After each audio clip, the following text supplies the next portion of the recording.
I appreciate everyone who went through, jumped through big obstacles to get here, and I hope it will be worth your time. Today we're here to discuss, I just want to share with you an important part of Jewish culture and Jewish tradition, which we have really been observing since the beginning of time almost. A lot of you are very familiar, I'm sure, with the story of the Exodus, which is a story of how the Jews exiled from Egypt.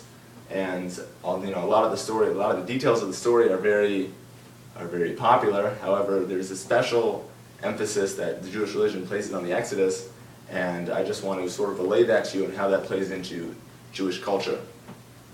During the springtime, we always observe, the Jewish people observe 7 days of Passover, on most of which work is not allowed, among other things.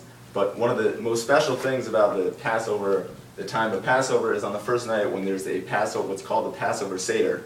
Now this is, the family gets together for a meal, and we really discuss and reenact different parts of the story of the Exodus.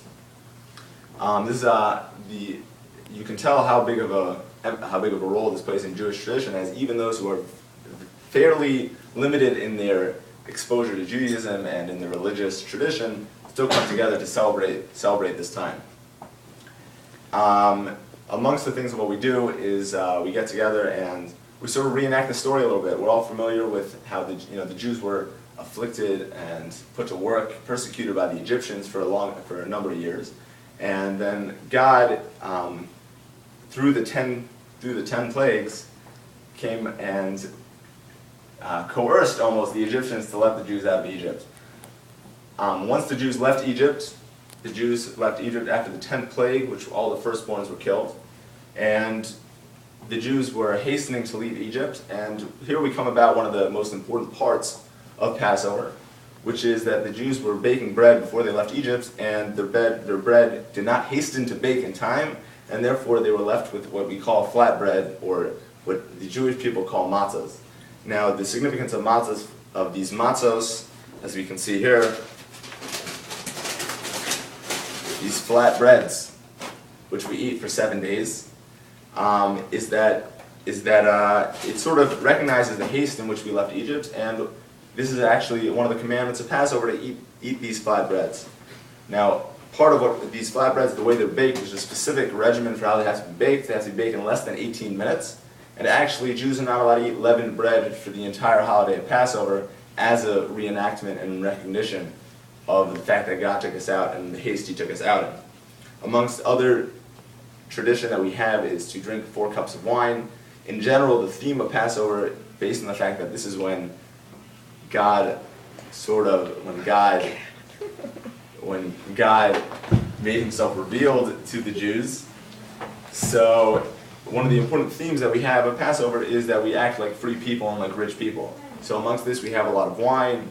We lean when we eat, as was the custom in ancient times of rich people and free people to live when we eat. And in general, we're celebrating our going from slavery to freedom.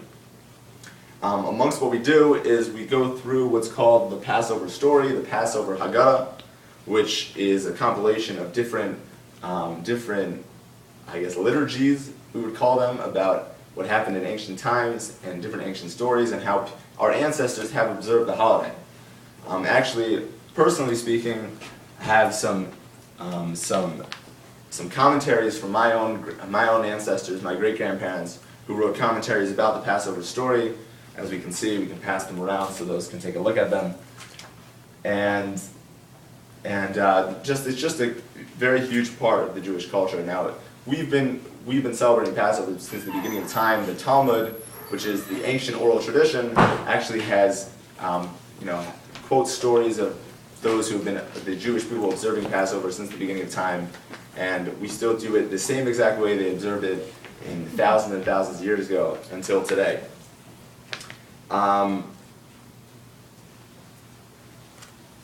Amongst other things, there's a lot of praise associated with praising God for all that He did for us.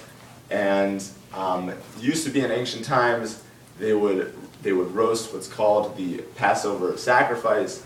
But nowadays, since we don't have the Passover sacrifice, we actually just we sort of commemorate it through other through other methods because that's only something that's eaten during the times of the Messiah. Just as a note of something that type of thing we use to drink our 4 cups, this is the type of cup we use. Another something we use nice cups to sort of recognize the freedom and be thankful of our current state of freedom. I thank everyone for coming. I hope this has been insightful into the Jewish culture and Jewish tradition of Passover, something which is very important to all of us who are Jewish. And I appreciate your time. Thank you.